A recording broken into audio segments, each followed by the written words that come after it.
He sheltered 3, lost star princesses. Then their Empress mother found him. The storm over Tareth's ridge began as a whisper of blue fire on the horizon, thin and sharp as a blade drawn across glass. Ethan Core watched it from the mouth of his cave shelter, his breath fogging the inside of his helmet. The planet's twin moons shimmered through the violet haze, pale coins behind a scrim of energy. Static hissed in his suitcom, and the sensors pulsed crimson at intervals he didn't like. He'd been on worse worlds during his service years, but this one had a strange pulse to it, like the air itself was alive, breathing in frequencies he could almost hear. Behind him, deeper in the cave, the faintest of voices murmured, a language of clicks and rising hums he couldn't yet understand, but was beginning to recognize in rhythm. 3 of them, the girls, the lost ones. Hit that subscribe button and tap the bell icon, so you never miss our latest uploads. He had found them 2 weeks ago, half buried in wreckage at the edge of the inland sea, where metal and light had tangled into grotesque sculptures. Their ship, or what was left of it, had looked nothing like human tech. Elegant curves of iridescent alloys, biological veins of crystal running along its surface. They'd been barely conscious, skin glowing faintly under the red sun. He hadn't known what species they were, only that they were alive and terrified. That had been enough. His survival instincts, honed by years of mercenary work after the Earth Alliance fell apart, had argued to leave them. But some stubborn streak in him, something he thought had burned out long ago, refused. Now the 3 of them huddled near the thermal plates he'd scavenged from his wrecked rover. Their skin shimmered in soft gradients of blue and silver, like deep water shifting under starlight. The oldest, Lura, watched him constantly, suspicion threaded through the calm poise of her bearing. The middle one, Scifi, seemed fascinated by everything, his tools, his hands, the way he spoke to the suit AI. And the youngest, barely more than a child, dreamed in strange whispers that sometimes made the cave lights flicker. He didn't understand it, but he'd come to expect the flicker as a kind of lullaby. It was quiet here in the world's endless night. Quiet enough to forget there was no one left who'd ever come looking for him. He stepped closer to the warmth, removing his gloves to check the food synth's readouts. The device sputtered, its filament low. He sighed and kicked at the dust. 1 more day, he muttered. After that we'll need protein from the ridge crests. Scifi tilted her head, understanding only the tone. She mimicked his sigh, earning a soft laugh from her sister. Lura didn't join in. Her gaze stayed on the storm outside. The blue fire was crawling closer now, arcing across the basalt cliffs like living veins. The energy storms came every 7 days here, and he still hadn't figured out if they were atmospheric or planetary in origin. He'd have killed for a working scanner drone. When the first tremor hit, subtle as a breath, Ethan's instincts flared. He moved to the cave entrance, hand on his plasma sidearm. The ridge below was alive with light, fractures of sapphire cutting through the rock. He could feel the static crawling over his skin even through the suit. Then from somewhere beyond the nearest ridge came the low-frequency hum that meant only one thing: engines. Not the planet's natural phenomena. Something artificial. He froze, then looked back toward the 3 figures watching him. They sensed it too. The youngest's eyes widened until her pupils disappeared entirely in the glow. He killed the cave lights and crouched low, pulling up the helmet's night mode. The hum grew louder, resolving into multiple signatures. Dropships. Not his kind. The shape of their descent lights, triangular, violet-tinted, was alien, matching the wreck he'd found weeks ago. So someone was looking for them after all. He wasn't sure if that was good news. Lura rose slowly, graceful and tense, and came to his side. She placed one hand against his arm and pointed toward the ridgeline. A faint blue crest of symbols shimmered across her skin, forming words his translator lagged to process. Finally, it rendered a phrase the not safe. He looked at her, surprised. "Your people?" She shook her head. Another sequence of glowing glyphs rippled across her neck and down her collarbone, resolving a new phrase. "Hunters of the Fallen." Ethan exhaled through his teeth. Great.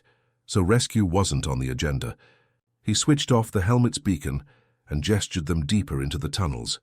The girls moved silently, their footsteps leaving faint glimmers that faded like dust. He guided them down the slope, pulse racing. If the dropships were scanning, their heat signatures would give them away in minutes. He needed interference, something to scramble the readings. At the cavern's base, the tunnel widened into a glittering forest of mineral pillars. The air tasted metallic, charged with ozone. He unpacked a field jammer from his kit, slammed the activator, and prayed the old tech would still function. A ripple of distortion shimmered outward, blending with the storm's interference. For the moment, it might mask them. He turned back to the three alien girls. "We stay quiet," he whispered, knowing they barely understood, but the urgency was universal. The child hid behind Scifi, eyes luminous. Lura met his gaze and inclined her head once, warrior steady despite her fragility. The hum overhead shifted pitch. The ships were fanning out, methodical. Ethan pressed his back against the rock, forcing his breathing slow. It reminded him of the sieges on Hesper Station, waiting in corridors with air running thin, while enemy patrols hunted by sound. But this was worse. These weren't his wars. He didn't even know the rules. He just wanted to survive, maybe make it to the coast, find a beacon and call for pickup that would never come. Instead, he had 3 alien fugitives and an incoming strike team. The first explosion hit somewhere above, showering fine dust through the cavern roof. The shockwave was muted but powerful. He could hear shouts, untranslated but furious. Someone had found the wreckage site. Lura's hand tightened on his sleeve. Her pulse, where it touched him, felt strangely synchronized with the cave's vibrations. He looked at her, and for an instant he could have sworn he saw constellations move behind her eyes. Then the sound of boots, or something like them, echoed down the tunnel mouth. He raised his weapon and crouched, shielding the girls behind the mineral spires. The intruders carried luminescent lances, beams of indigo scanning through the dark. Their armor was organic, grown rather than forged, ridged like shells. He counted 5, moving in formation. The lead one barked a command, and a pulse of light swept the room. The jammer flickered. Ethan swore silently. He took aim and fired. The plasma bolt struck one in the chest, dropping it instantly. The others reacted fast, returning arcs of energy that tore chunks of stone from the walls. Lura hissed something sharp, a tone that felt more like a signal than a word. The child's eyes flared, and suddenly the cave light dimmed, as every crystal in the walls absorbed their glow. The darkness turned absolute, then burst outward with a wave of blinding blue that threw the attackers backward. Ethan blinked spots from his eyes, half stunned. The aliens lay scattered, their weapons smoldering. The youngest collapsed, trembling. Whatever she'd done had drained her completely. Scifi rushed to her, murmuring soft notes that reminded him of lullabies under static. He holstered the weapon and checked the downed soldiers. None were human and none were getting up again soon. He caught a glimpse of an insignia burned into their armor plates, a stylized sun, fractured by a single black line. He memorized it. They couldn't stay here now. He gathered his gear quickly. "We move," he said, gesturing. "Far side of the ridge. Come on." Lura understood the tone and nodded. Within minutes they were outside again, racing through the electric night. The storm was in full fury now, blue arcs slashing across the sky. The air hummed with ionization. His suit sensors screamed warnings. The 3 sisters moved like light itself, feet barely touching the ground, their bodies adapting to the radiation. Ethan followed, lungs burning, each breath tasting like charged dust. They reached a fissure leading down into a canyon lined with luminous moss. The storm's brilliance faded here, replaced by the cool glow of alien life. Safe enough for the moment, they stopped to rest near an underground stream. The water glowed faintly, and when Scifi touched it, the glow spread through her fingers. Ethan filled his canteen anyway. He'd drunk worse on the frontier. Lura approached him, expression wary but softened by exhaustion. She pointed at his weapon, then at the dead above. "Why help?" the translator stuttered. He hesitated. How could he explain the ache that came from seeing innocents hunted? "Because no one else would," he said quietly. She tilted her head, processing. After a moment, she pressed her hand briefly against his chest plate, a gesture he didn't fully understand but felt like gratitude. As they settled for the night, he removed his helmet, letting the humid air touch his scarred skin. The youngest was asleep, Scifi humming softly over her. Lura kept watch near the stream, her eyes reflecting its light. Ethan leaned back against the stone, mind racing. Whoever those soldiers were, they'd track them again. The only question was how soon. He checked his remaining ammo, 2 charges left. Not nearly enough. Maybe if he could find the ship's core, there'd be something he could repurpose.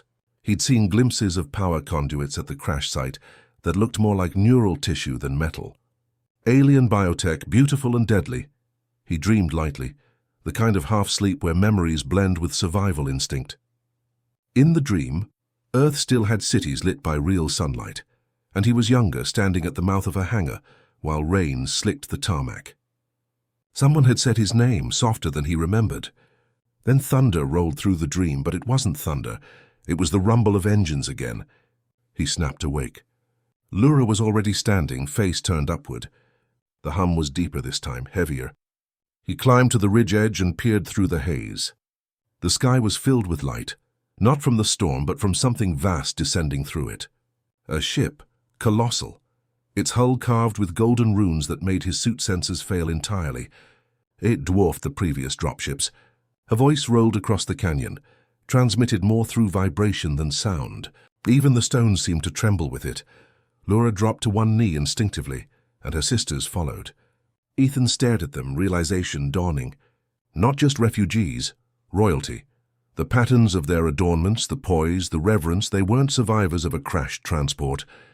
They were daughters of something immense. The voice echoed again, resonant and commanding, though he couldn't translate the words. He didn't need to. The youngest woke and began to cry softly, whispering a word over and over that even the translator didn't attempt to render. Lura's eyes found his, pleading in a way that chilled him more than the storm ever had. The sky split open as the massive ship's underside glowed, forming a halo of descending light. Figures began to emerge, silhouettes against radiance. Ethan's heart pounded. He could feel the hair on his arms rise. He had no idea what kind of being commanded such presence, but he knew what was coming before he saw her. The Empress Mother had found them. The Empress's vessel hung in the heavens like a fragment of creation itself, a cathedral of light wrapped in thunder. Even at this distance, Ethan could feel the hum through his bones, the slow pulse of an intelligence vast beyond reckoning. The canyon walls glowed with the reflected radiance, turning the stone to living glass. Lura knelt, her silver-blue form trembling, while Sayeni held her sister's hand so tightly that tiny sparks danced between their fingers. The youngest, still weak from whatever power she'd unleashed, leaned against Ethan's knee, seeking warmth from a species that felt like fire to her kind. He placed a hand gently on her shoulder, uncertain whether he was comforting her or himself. A voice, not heard but felt, rolled through the air like gravity had learned to speak. It wasn't words at first, just emotion, anguish, command, and something deeper, older. Then his suit translator stuttered into life, static resolving into syllables. "Children of the crown, come to me." "You are found." Ethan's pulse jumped. The sound was serene, but the undertone carried power sharp enough to make the rocks hum. He swallowed and turned to Lura. Her gaze was locked upward, luminous tears streaking her skin. "Mother," the translator whispered from her lips. Though she hadn't spoken aloud, he took an involuntary step back. So this was the Empress, her presence filling the sky, her call pulling the sisters to their knees. Yet something was wrong. The ship's lower deck glowed crimson now, not gold, as though fire burned beneath the light. The wind shifted, heavy with the scent of ozone and charred minerals. Ethan's helmet sensors screamed warnings he couldn't silence. His instincts, those old hard-earned reflexes, told him to run. But the girls were staring up like dreamers at sunrise. Then the beam descended. A column of blinding white lanced from the ship to the canyon floor, shattering rock and vaporizing the stream in an instant.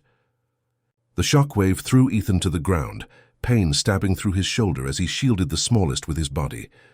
The sound that followed wasn't thunder. It was voices, a chorus of harmonics that vibrated inside his skull. He gasped, fighting nausea as the air itself seemed to split. Through the brilliance, shapes began to form, armored figures of translucent metal, faceless and tall, stepping from the column. They moved with the precision of gravity itself. And at their center, descending last, was her, the Empress. Her body glowed like crystal wrapped in mist, her features neither alien nor familiar. She was beautiful in the way storms are, sublime, terrifying, inevitable. Her gown flowed like molten glass, patterned with constellations that shifted when she moved. When her feet touched the ground, The canyon lights dimmed as if bowing. Ethan's breath caught. She wasn't merely alive. She was a force of physics wrapped in flesh. Lura and her sisters prostrated themselves. Ethan stayed kneeling, unsure what to do. He could feel the weight of her gaze on him, even before she turned. When she spoke, it was not to him but to her daughters. "My stars, my lost ones, why did you flee the sanctum?" The words were tender, but they carried an undertow of dread. Lura's head lifted slightly. The veil broke. The seers betrayed us. The Empress's eyes flickered, first confusion, then something like fury. The guards behind her shifted, their weapons humming. Ethan tensed. The Empress raised a hand. Silence fell absolute and complete. Even the storm paused above. Then she stepped closer, studying her daughters, then Ethan. "A human," she said, her translator crackling as it grasped the tone. An echo of the extinct. "You sheltered them?" He swallowed hard. "They were dying. I helped because no one else was going to." The Empress regarded him for a long moment. Her expression was unreadable, but the air grew warmer, almost painful. "Compassion from one who owes nothing," she murmured. "Curious." Lura rose then, trembling but resolute. "He saved us, Mother, twice. The hunters would have taken us if not for him." The Empress's gaze turned toward her eldest. For a heartbeat there was tenderness. Then the tone hardened. "The hunters serve me, Lura." Ethan's mind blanked. "Wait, what?" He looked from the Empress to the sisters. Lura's face drained of color, her luminous markings flickering wildly. "That can't be true," he said, his voice rough. "They tried to kill you." The Empress regarded him as though examining an insect that had just spoken philosophy. "You misunderstand, human. My hunters retrieve what belongs to the crown. Defiance is corruption. Even royalty is not exempt." Lura's voice broke. "We fled because you burned the seers." "They were not traitors." The Empress's eyes flashed like lightning. The air vibrated with pressure, and Lura was forced back to her knees. Scifi cried out, clutching her sister's arm, while the youngest sobbed softly into Ethan's chest. Rage rose in him like old fire. He'd seen tyrants before, commanders who ruled with fear, captains who executed surrendering enemies, but nothing like this divine certainty. He pushed himself upright despite the crushing weight of her presence. "You call that justice? They're your daughters." The Empress turned her gaze on him, and for a second his vision fractured into light. His muscles locked. He couldn't breathe. Images filled his mind, stars collapsing, worlds kneeling, empires bowing under the same gaze. He saw humans in those visions too, broken statues among ruins. "You dare address me thus?" she whispered. He forced his mouth open, pain stabbing behind his eyes. "Yeah," he croaked. "Someone has to." For a moment the impossible happened. She blinked. A flicker of confusion, no, surprise, crossed her perfect face. Then she laughed, soft and cold, a human with defiance still left in his bones. The myth spoke of such. She turned to her daughters again. "You chose a dangerous relic as your guardian. Perhaps you sought extinction's ghost to feel safe." Ethan staggered back, gasping as the unseen force released him. Lura scrambled forward, shielding him with her own body. "Don't," he rasped. "She'll kill you." But she didn't move aside. The Empress looked at her, something unreadable flickering behind her composure. "You would stand against your mother for him?" Lura's answer was quiet but steady. "For what is right." The canyon temperature dropped sharply, frost blooming across the stone despite the lingering storm heat. The Empress's eyes darkened to void. "Then you are no child of mine." The guard stepped forward instantly, weapons rising. Ethan's instincts took over. He grabbed Lura's arm and dove sideways, as energy bolts scorched the air where they'd stood. The blast lit the canyon in violent light. He rolled, shielding her as Scifi dragged the youngest toward cover. "Run!" he shouted, firing back with his sidearm. The plasma bolts fizzled uselessly against the guard's armor. He cursed, diving behind a rock spire as more shots followed. The Empress did not move. She merely watched, serene amid chaos. Her gaze tracked him like a god considering whether to end a story. Then softly she raised her hand. The ground trembled. Luminous vines burst from the stone, wrapping around Ethan's legs, searing through armor. He yelled, trying to break free, but the grip tightened. Lura screamed something in her language and lunged forward, her body flaring with silver light. The vines recoiled.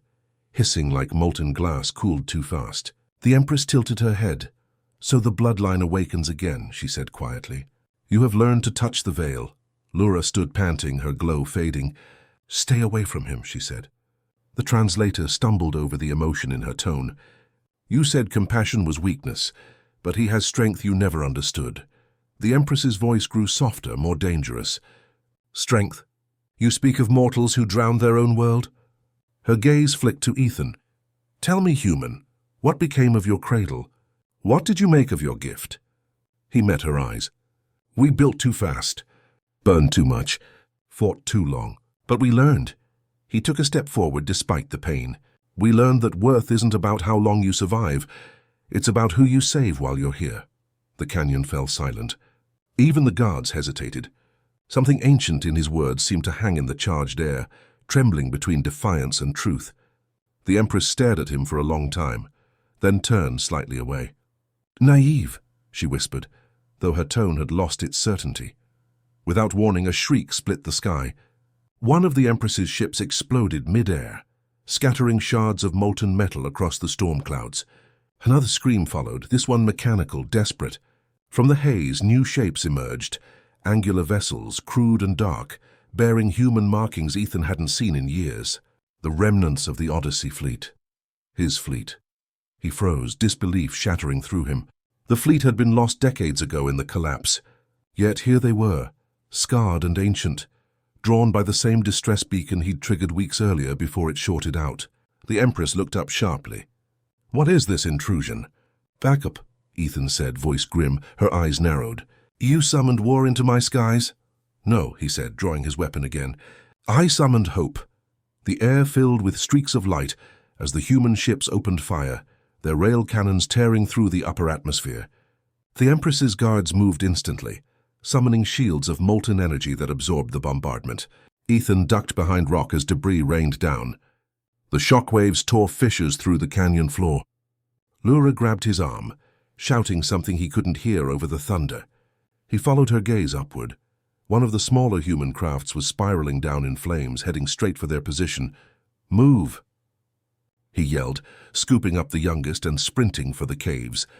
The impact came seconds later, a fireball of shrapnel and pressure that flattened half the canyon. He hit the ground hard, shielding the child. When the smoke cleared, everything was chaos. Human soldiers scrambling from wreckage, alien guards forming ranks. The Empress suspended above the devastation like a living sun. Then came her scream, not rage but pain. A blast from the human flagship struck her directly, shattering part of her crystalline armor. Light poured from the wound, brilliant and unstable. She fell to one knee, the ground trembling beneath her. The guards wavered, uncertain. Ethan felt Lura's hand tighten on his shoulder. "She's hurt," she whispered, "but she will destroy all to heal." He nodded grimly. "Then we stop her before she can." She looked at him, tears streaking through dust and light. "You can't kill what she is." "Maybe not," he said, loading the last plasma cell, "but maybe I can remind her she's still a mother." Above them, the Empress rose again, her wound blazing. Her gaze swept across the battlefield, then locked onto them. The temperature spiked. Energy coalesced in her palms, bright as the birth of stars. Ethan braced himself. Whatever happened next would decide everything. His fate, the sisters, maybe the planets, and then the world turned white. Got it. Continuing seamlessly from the moment the world turned white. Light engulfed everything, raw, burning, absolute.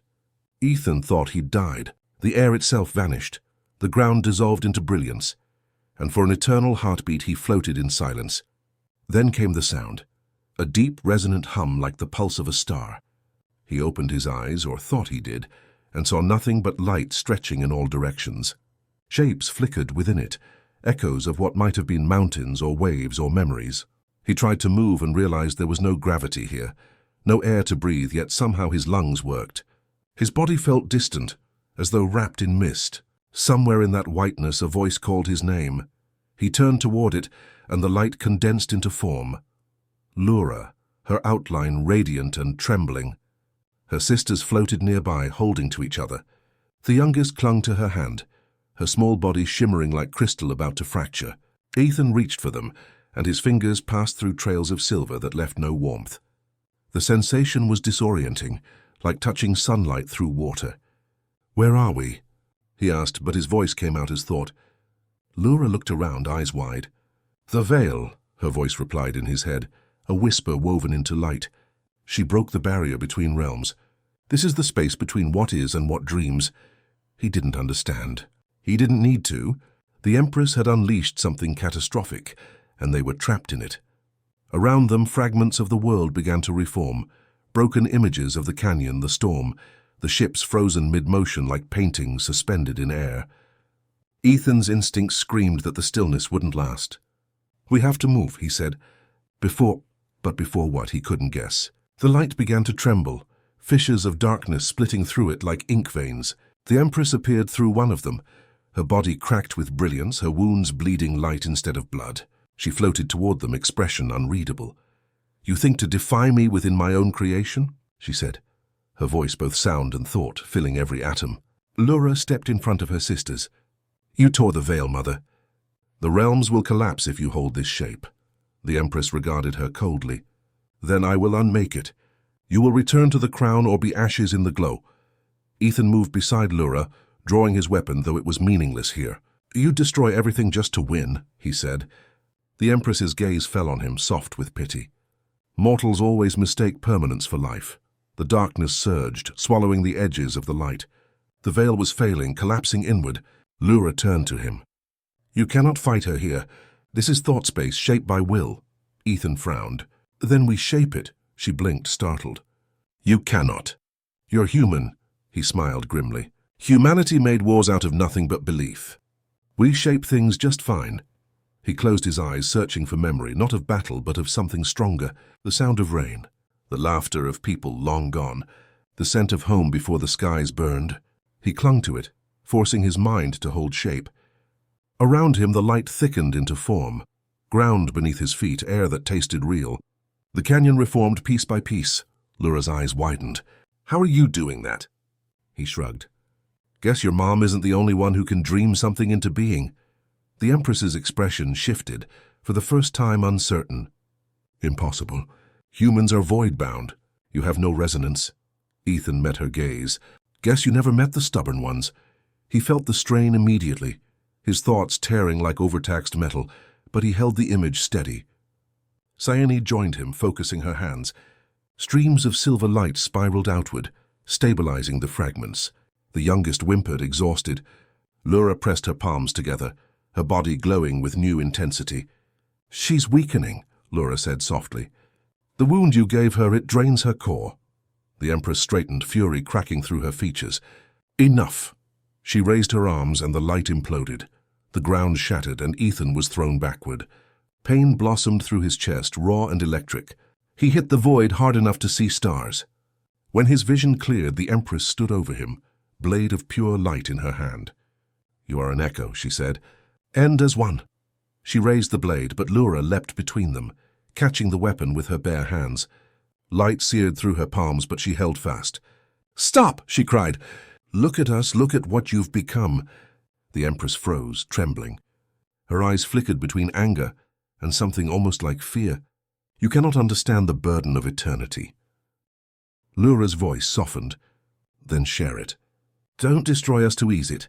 The blade dissolved slowly, melting into sparks. For a moment it seemed she might relent, but then the fissures deepened, and the light around them twisted violently. The veil screamed, a sound that wasn't sound but the tearing of existence. The Empress staggered. Her gaze darted toward the youngest child, whose eyes now shone brighter than any of them. The child stepped forward, tiny hands raised. "Stop, Mother," she said, not translated but pure. The power in the word stilled everything. Ethan felt the energy wash through him like sunlight over ice. The Empress faltered, her body trembling as cracks spread along her luminous form. She fell to one knee, clutching her chest. Lura rushed to her, but Ethan held her back. "Wait," he said. "She's not done." The Empress lifted her gaze, pain and awe mingled in her expression. "The youngest carries the seed," she whispered. "The crown's first light reborn. And I nearly ended it." The void quieted. The cracks in space began to pulse rhythmically, like a heart trying to restart. Ethan looked at the child, whose glow was softening now, returning to something humanly fragile. "What's happening?" he asked. Lyra's eyes shimmered. "The seed is healing the veil, but it will take everything from her." She started forward, desperate. Ethan caught her arm. "If you touch her now, it might stop the process." She stared at him, torn between instinct and reason. Finally, she nodded, trembling. The Empress rose unsteadily, her grandeur dimmed. "Human," she said, the word heavy with new tone, no longer contempt but recognition. "Your defiance saved my children and my realm. Yet your kind's fire burns too fiercely for this plane. You cannot stay." He nodded slowly. "Didn't plan to." His body already felt lighter, the edges fading. The veil was ejecting him, returning him to where he belonged. He looked at Lyra and managed a faint smile. "Guess this is goodbye." She shook her head, tears catching light like tiny stars. "Not yet." She reached for him, her fingers brushing his cheek. "You showed us what courage means." He wanted to answer, to say something lasting, but the light swallowed his voice. The last thing he saw was the Empress kneeling beside her daughters, her hand trembling as she touched the youngest's face. A mother's touch, fragile and real. Then darkness. Ethan woke on cold stone, coughing up dust. The storm had passed. The canyon lay in ruins, still glowing faintly from the heat. The air was thick with the scent of ozone and ash. Above, dawn crept across the shattered horizon. He sat up, every muscle aching. His suit was nearly dead, its systems flickering. Around him lay debris, alien and human alike, scattered across miles. He stumbled to his feet, searching the horizon. No sign of the Empress, no sign of the sisters. Only silence. He checked his wrist tracker. Oxygen at 12%, temperature dropping fast. He laughed weakly. Figures. He started walking toward the ridge. The sky shimmered faintly where the veil had once torn, a thin aurora that rippled like silk. Somewhere deep inside he felt a pulse answer him, like distant gratitude. Maybe they were alive. Maybe they'd gone back to wherever light sleeps. By the time he reached the ridge, the human rescue team was descending from orbit, their drop craft cutting through the smoke. He raised a hand half-heartedly, then let it fall. They'd see him soon enough. He sank to the ground, exhaustion washing through him. His helmet visor cracked in the fall, reflecting the new sunrise. For the first time in years he thought of Earth not as memory but as promise. Boots crunched over gravel behind him. He turned and froze. Lyra stood there, real and breathing, her form no longer glowing but undeniably alive. The air shimmered faintly around her, as though reality bent slightly to accommodate her presence. "You made it," he whispered. She smiled, faint and luminous. "We both did." Behind her, Scifi carried the youngest, sleeping peacefully, her skin dimmer now but still faintly radiant. "Mother returned beyond the stars," Lyra said softly. "She left us this world to guard." Ethan stared at the horizon. "So it's yours now?" She shook her head. "Ours. You made it home for us." He laughed quietly, though it came out more like a sigh. "Never thought I'd share a planet with royalty." Lyra tilted her head, eyes bright with that curious grace he'd grown used to. "You don't. You share it with survivors." She extended her hand. "Come, Ethan Core. Let us build something that lasts." He took her hand, feeling warmth spread through his fingers. Above them, the aurora pulsed once more, bright and steady. In its shimmer, he thought he heard faint echoes of the Empress's voice, no longer commanding but peaceful. The light faded into dawn, and the wind carried the scent of new life. Ethan looked toward the sky and smiled. Humanity, he thought, had always built its future out of ruins. This time maybe they wouldn't do it alone. The ruins of Terrafall's Ridge still smoldered beneath a bleeding dawn, the air heavy with the metallic scent of burnt ozone and molten glass. Ethan's boots crunched over shards of fused stone as he climbed toward the shattered ridgeline, his breath ragged in the thin atmosphere. Lyra followed close behind, her silhouette limned with faint silver light that pulsed whenever she glanced toward the horizon. Behind them, Scifi and the youngest moved with careful silence, their eyes wide at the landscape their mother's fury had left behind. Smoke drifted upward in ghostly ribbons, carrying with it the whispers of the dead. Above them the aurora shimmered faintly, a scar across the sky, reminder of the veil's wound still healing. They had spent 3 days gathering what little they could from the wreckage, supplies, data cores, fragments of human tech that might be coaxed into life again. The human rescue team had landed, but their commander's patience for alien royalty had worn thin the moment he saw what remained of his ships. The uneasy truce between species barely held, stretched taut by fear and exhaustion. Ethan had tried to bridge it, but trust wasn't something soldiers rebuilt overnight, especially not when they'd watched an alien Empress tear the sky apart. At the ridge's peak, he stopped and raised his visor, letting the cold wind sting his face. Far in the distance, the Empress's flagship lay broken across the desert like a fallen monument, its golden hull cracked open to the sun. Even dead, it radiated power. Lura stood beside him, silent for a long time. "She's still there," she said softly. He nodded. "I know. She's calling." Ethan turned to her sharply. "What?" Lura pressed a hand to her temple, eyes closing. A pulse. Weak but constant, like remorse given form. Her voice trembled, though not from fear. "She's dying, Ethan, and she's alone." He exhaled slowly, the decision already forming before reason could argue. "Then we go." Scifi's voice cut through the wind, sharp with disbelief. "Go, after everything." He met her eyes. "If she's alive, she might still be dangerous. Or she might be the only one who can stabilize this planet before it tears itself apart." Scifi hesitated, then looked to her sister. "And you trust him to face her?" Lura nodded once. "He trusts life, not war." "That is enough." They set out before midday, crossing the scorched plains under a sun too large and red. The terrain was treacherous, twisted by the veil's distortions. Time itself felt uneven. Sometimes the wind paused mid-gust, and shadows lagged behind their owners. Ethan's compass flickered uselessly. "Feels like walking through a bad dream," he muttered. Lura glanced sideways. "You're holding the world in your mind." "The veil listens," he snorted. "Then I wish it had stopped whispering back." Still, he couldn't shake the sensation that the planet was watching them, its silence thick with meaning. By nightfall, they reached the remains of the Empress's vessel. The hull's golden sheen had dulled to copper, the surface crawling with faint energy fissures. The entrance bay yawned open, a cathedral of shadows.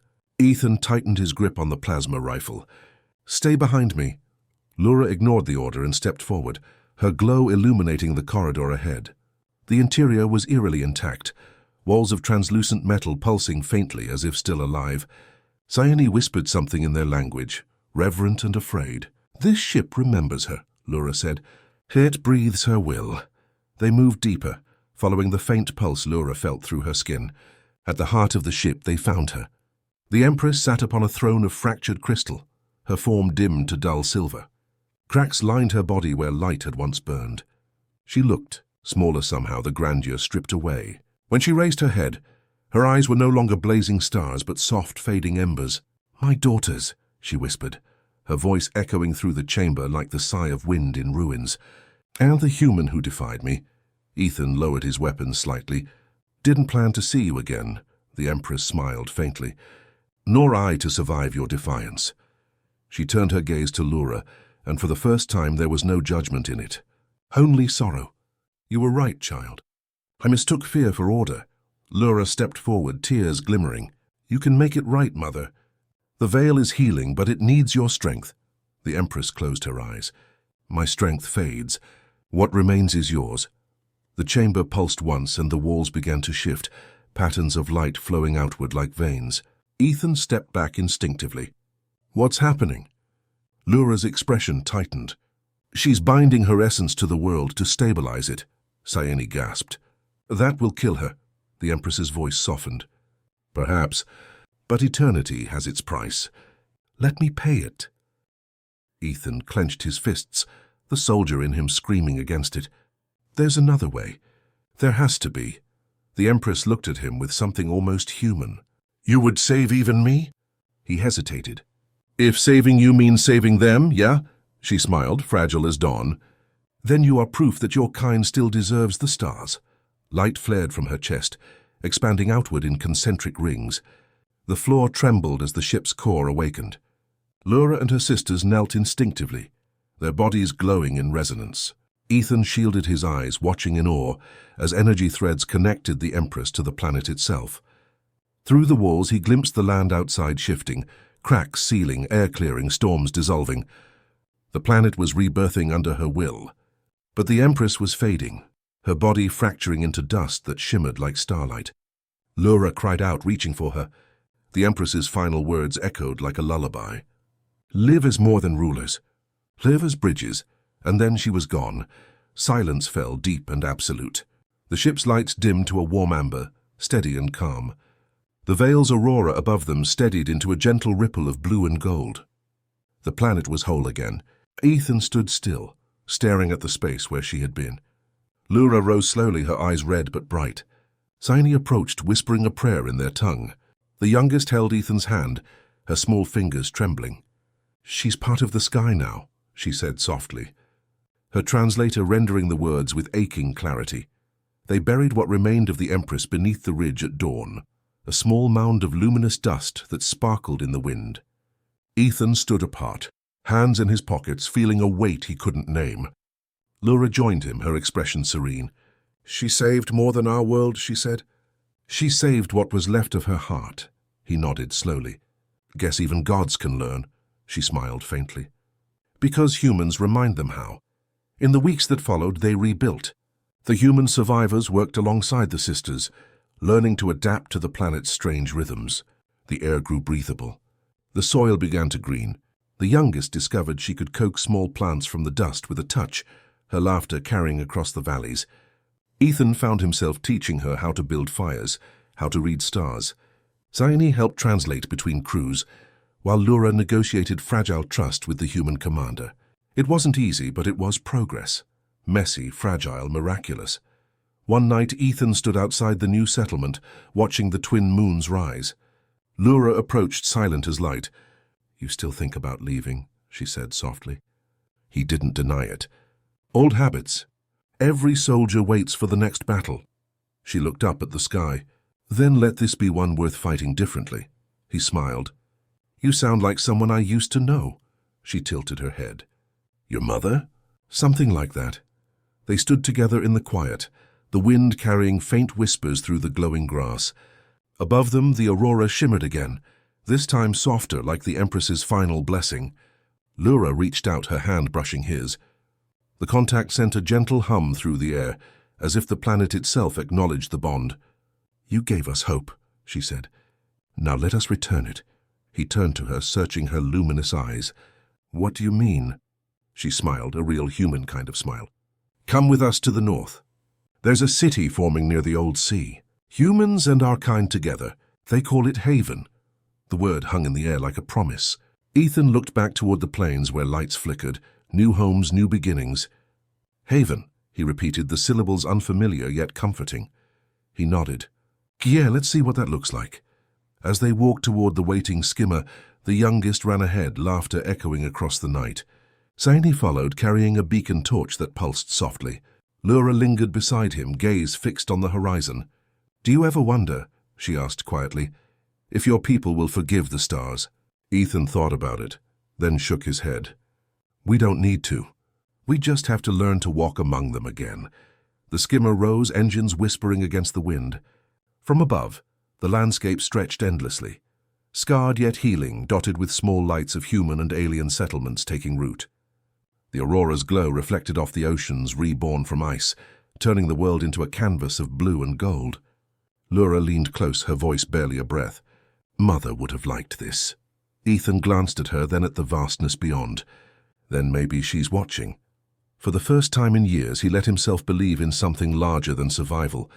He'd seen gods fall, empires crumble, and yet here, in the fragile dawn of a new world, humanity endured, not through conquest, but through compassion.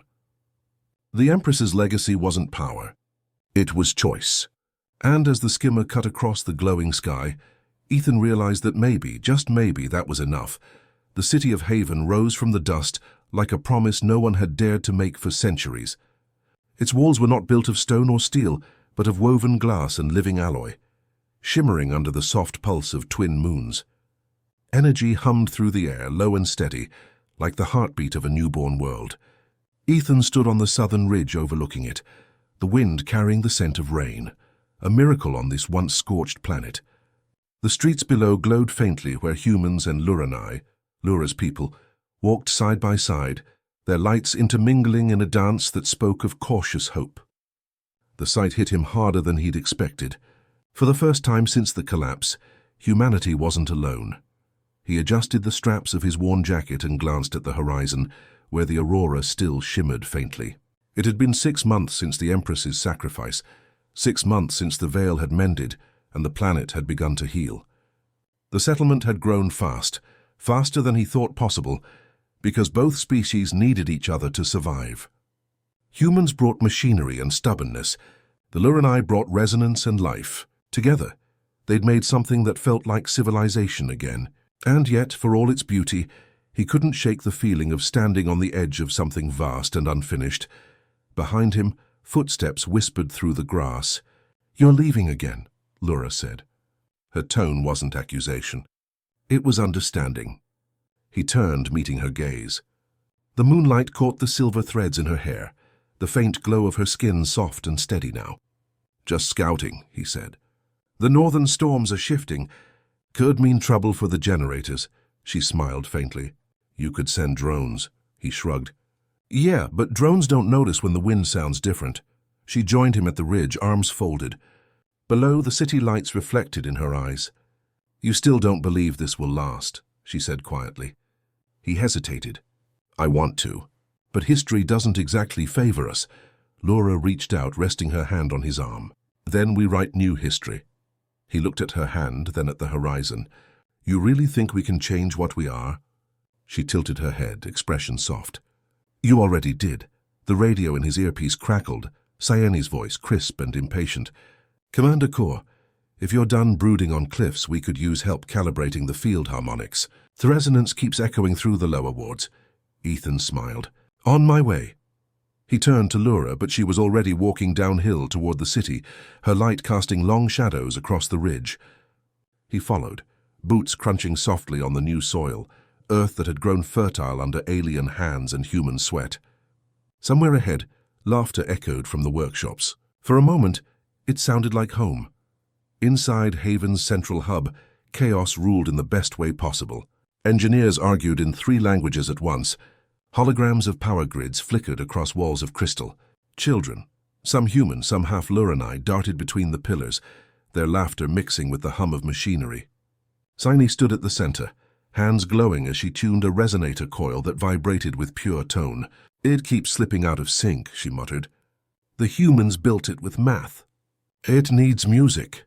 Ethan leaned against the doorway. "Then maybe we'll start a band." Scifi rolled her eyes but smiled. "You joke too easily for someone carrying ghosts." He moved closer, examining the device. "If this coil destabilizes, what happens?" She shrugged. "A mild explosion, maybe 2 blocks. Comforting." He crouched beside her, adjusting the field dampers. "Try rerouting the secondary flow through the mineral conduits instead of the crystalline veins." Scifi blinked. "That's actually smart. Don't sound so surprised." The coil steadied, its hum smoothing into harmony. The air around them brightened and the holograms stabilized. Scifi grinned. "You've done this before. Fixed things falling apart? Yeah, kind of my specialty." Laura entered then, carrying the youngest, Lyri, who clutched a handful of luminous petals. "She found them growing near the eastern terraces," Laura said.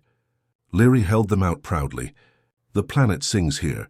Ethan knelt, smiling. "Then we'd better listen." Lyri's eyes shone. "Will it sing forever?" He hesitated, then brushed a strand of her hair back. "As long as we keep it safe." She nodded solemnly, as if accepting a sacred duty. Laura watched the exchange with quiet warmth. "She dreams of the stars," she said. "Like your people once did." "Maybe she'll get there," he replied. "Maybe we all will." That night a storm rolled in from the north. Gentle rain, not the electric fury of the old tempests. Haven's rooftops shimmered as droplets slid down their glassy surfaces. Ethan sat beneath the awning outside the central spire, staring at the rain. Lura joined him, holding 2 steaming cups of synthetic tea. She handed him one, then sat beside him, their shoulders almost touching. "You could stay still, you know," she said. He smirked. "Never been good at that. You could learn. Maybe." They drank in silence for a while, listening to the patter on the alloy tiles. The air smelled of ozone and green growth. Somewhere far above, thunder murmured like a memory. "I used to hate storms," he said finally. "Now they sound like second chances." Laura looked at him, her expression soft. "That's what you gave us." He shook his head. "You gave yourselves that. I just refused to quit." Her hand brushed his. "That's what made you human," she said. "And what makes you something more." Before he could answer, alarms echoed from the spire. Red lights flared across the horizon, reflected in the wet streets. Scifi's voice came through the comm, urgent. "Ethan, Laura!" Energy spiked from orbit. "Something's coming through the upper veil." Ethan stood instantly, scanning the sky. The aurora had twisted into a spiral, colors bleeding together in violent motion. Lightning danced through it, forming patterns too deliberate to be natural. Laura's breath caught. "That's not weather." He sprinted toward the control platform as the sky tore open. A ship emerged, massive, angular, black as obsidian. Its hull bore no Lurani markings, no human insignia. It hovered above the city, silent but menacing. Panic rippled through Haven's streets as people scrambled for shelter. Ethan activated the defense grid, his fingers flying across the console. "Shields online in 30 seconds. Laura joined him, eyes glowing as she linked through resonance. "It's not attacking," she murmured. "It's scanning. Yeah, and I don't like what it's looking for." The ship broadcast a signal, deep, harmonic, resonating through every bone in their bodies. Scifi gasped. "That's Imperial frequency." Laura froze. "Mother's code." Ethan stared upward. "Impossible. She's gone." Maybe not all of her. The ship's hull split open, revealing a core of golden light. A single sphere descended, slow and graceful, stopping above the central plaza. It unfolded like a blooming flower, revealing a projection. Tall, radiant, unmistakably her. The Empress wooded gasps spread through the crowd.